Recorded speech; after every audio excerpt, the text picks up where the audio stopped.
All right, we are here with two members of Nite at Nite, and want to introduce yourself? What you do in the band? My name is Van. I play guitar and I sing. My name is Avinash. I play bass guitar. All right, how long has this been a thing? We formed in 2018. Okay, and where are you from? We're from the Bay Area. Okay, that's what I thought. There's a few Nites. Oh yeah, there are many nights. Yeah. And I'm like, okay, I'm pretty sure you guys are the ones from the Bay Area. I'm pretty sure we're the only ones that play heavy metal, though. So Yeah, because it was like one was electro punk. I think there was one from Europe though that also.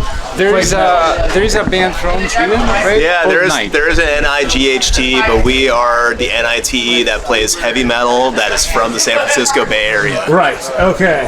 Why'd you choose the name Nite?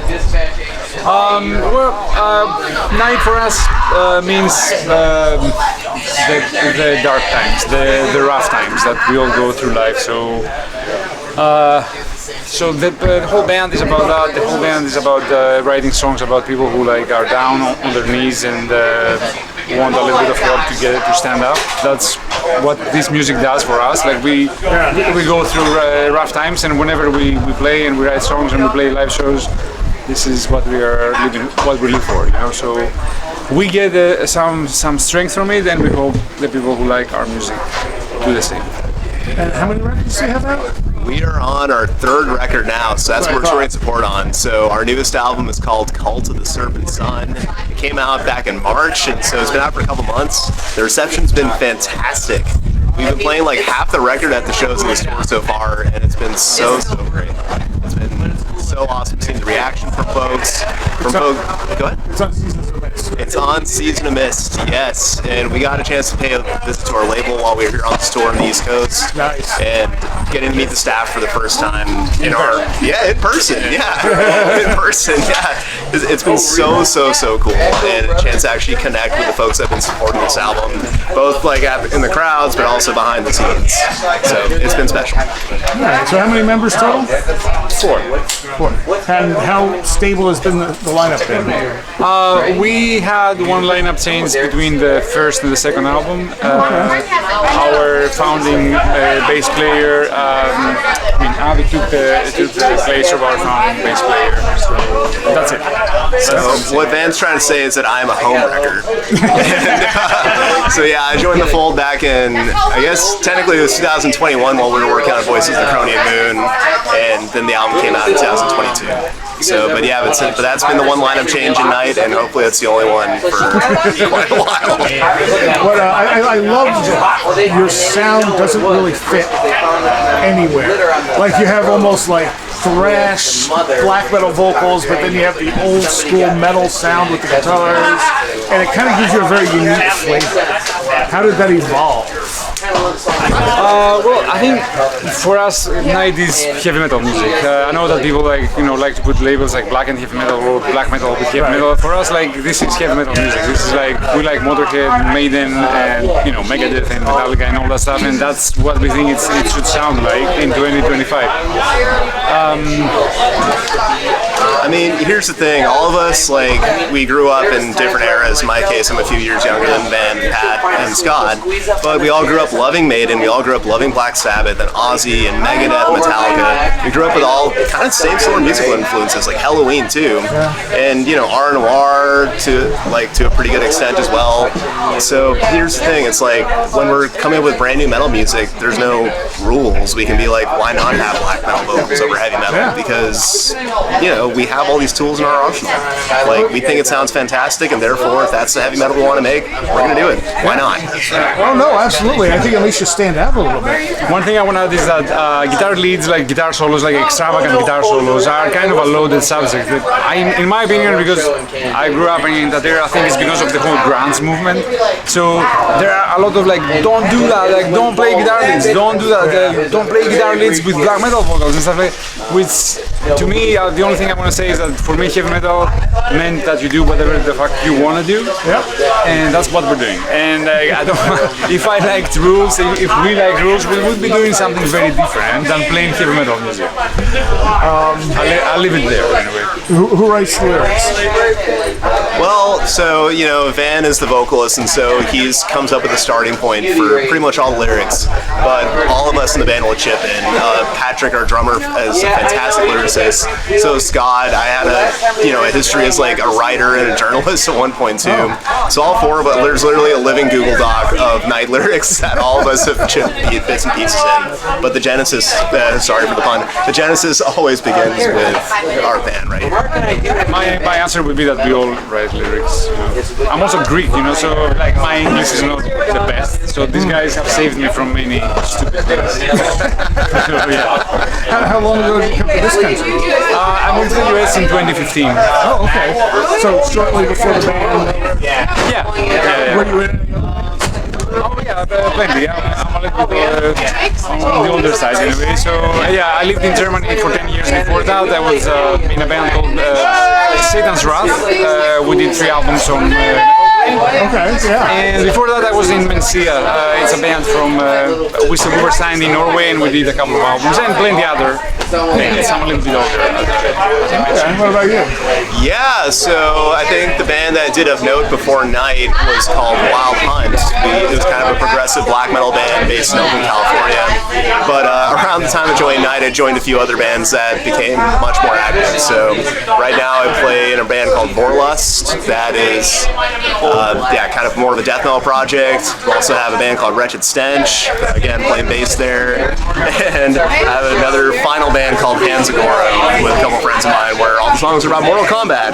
Gora from Mortal Kombat. So yeah, all of us in the band stay really busy. Like Scott also has High Spirits that he stays pretty active with. Patrick has an awesome band called Older Son. With all of us have so many outlets for music. How do you balance the bands? The same way we balance our day jobs, I think the day jobs are a bigger problem than the other bands. Okay. I assume you don't schedule tours simultaneously. Have you toured for your own other bands? We try not to do that because it's tough to do a double bill. You don't want to play a show and play a different show. It's also not nice for the other band. Who's gonna come next. So we try to avoid that. But it's it's kind of easy. We know tours like 6 months out, 7 months out, so we can plan it. Yeah, I think all of our bandmates are pretty respectful that everyone has other projects and lives and jobs, etc. So it's honestly a game of balancing the Google Calendar. We'll see that Scott may have a High Spirits tour sometime next year, or festival in Europe, and so we know, okay, let's maybe not throw a Nite thing in that kind of time window. It's technology's allowed us to be so much more transparent about it. Yeah, it's been nice. And this tour, been happy with the turnout in this tour? Yeah, definitely. Yeah, this is our first time on the eastern part of the US and Canada also. It's been great. I mean, we had a great response to the new album, so this is kind of why this is happening. So yeah. I think all of us came from projects where we didn't have such great turnouts on tours, and so going on this one where it's been such an amazing and pleasant surprise, having like great turnouts and folks that are actually really into the music, like during the sets. Like even tonight we have people pumping their fists back in their face, throwing their foot up on stage too. It's really nice, and it just makes us happier and happier to keep playing another show in every new city. What's the best show you think you've played in this band? Best show, period? Yeah. I Is have there my one own. that stands out? Yeah, I have my own. I mean, the best show ever. I can go first. Okay. My favorite night show was at the Lost Well in Austin at the previous location because they just changed location. Great venue, great people, great crowd. A lot of shenanigans happened. I'm not gonna tell you what happened, but things happened, during our set. Unfortunately, I've got the same answer. So yeah, the Lost. It was wild. The energy. I mean, it was like a Sunday night after a big metal festival in Houston, Texas called Hell's Heroes, which we adore. We love playing big stages too. Sure. But at the Lost Well, everyone was all up in our face, and we feed off that so much. And we can jump off stage, and then everyone's hanging out with us for the next 3 hours, having a good time. We're over in the packed patio, and TA from Goat Horror is kicking it with us too. it was such a fantastic evening and one that we still talk about every other month or so. Okay, so 3 records. So you have them out on vinyl? Yeah. Okay, and CD? Yes. And of course digital. Of course, digital. Yeah. We used to have the first 2 in cassette tape, but we're out. We need to make some more. Okay, all right. What's the best place for people to follow you online? I think Instagram, right? Nite. It's at Nite Metal. Nite Metal, one word. And that's the handle we use on all social media. So Nite Metal. That's the easiest way to find us. Because there are like 50 other Nite bands. All right, what's next for you? Next, we have a few. We're going to Cleveland, right, tomorrow? Yeah, so we got 5 more shows. We got Cleveland, we got Detroit, Indianapolis, Lexington, Kentucky, and Chicago. Yeah, so we got 5 more shows, and then after that, I mean, snap, we got to be sifting through a bunch of demos for album number 4. We got some work to do, and I mean, Europe, hopefully, fingers crossed, making some moves to try to make that happen. Nice. Yeah, and we're halfway in the production of the next album. It takes time, so we have to start immediately after we finish one album. We have to start working on the next one. Right. So we're kind of halfway there. Yeah, and then as obviously, we need to go to places that we haven't been before. So people from this region have been asking us to visit for years now, and same thing with Germany. People from Germany have been getting a little frustrated. I feel that we haven't been there. It's such a German-sounding band. Also. Yeah, and also Scandinavia. I have a lot of friends and connections with in Sweden and Norway, and I want to go back there because I played many bands there. And Greece eventually, but I don't know. We might go do something else. Eat food. And play one show. So Germany's higher on the list than Greece? Yeah, I mean Greece is also a little bit harder to get to, so it's financially doesn't really make sense for us to go there. So a Germany tour would be a much more doable destination anyway. I think for all our Greek fans out there, if you want us there, hit us up and let's make it work because we want to play there. We just got to make it work. That's all. You can call my mom, and my mom's gonna tell you. Call my mom. Greek people. She has a landline. All right. Is there anything else people should know? Thank you to everyone that's been coming out to see us on this tour, to everyone that's bought or listened to a copy of Cult of the Serpent Sun. It's been awesome. This has been the best year of the band so far, and I can be more grateful. I'm sure the other guys feel the same way too. So, thank you. Awesome.